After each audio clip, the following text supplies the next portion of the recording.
My son is a big fan of Ronaldo. Wherever Ronaldo is here, Ronaldo. And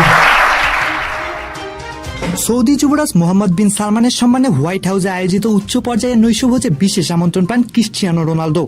black টাই এই অনুষ্ঠানে Trump ও যুবরাজের পাশাপাশি তিনি ছিলেন রাতের অন্যতম আকর্ষণ। ডিনারের সময় ট্রাম্প, রোনালদো, ইলন মাস্ক সহ বিশ্বের প্রভাবশালী ব্যক্তিদের একসঙ্গে থাকা একটি সেলফি সামাজিক মাধ্যমে ব্যাপক আলোচনার জন্ম দেয়।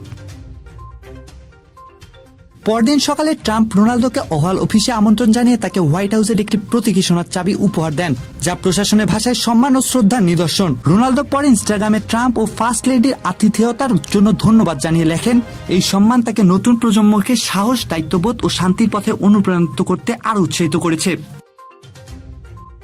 নৈশভোজে বক্তব্য রাখতে গিয়ে ট্রাম্প রোনালদোর বিশ্বব্যাপী জনপ্রিয়তার কথা উল্লেখ করেন এবং জানান যে তার ছেলে ব্যারন ফুটবল এই তারকার বড় ভক্ত ও তার সঙ্গে দেখা হয় অত্যন্ত উচ্ছ্বসিত।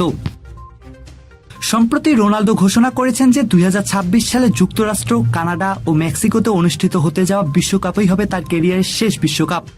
তার শেষ যুক্তরাষ্ট্র সফর ছিল 2014 সালে ম্যানচেস্টার ইউনাইটেডের বিপক্ষে রিয়াল মাদ্রিদের হয়ে একটি প্রীতি ম্যাচে।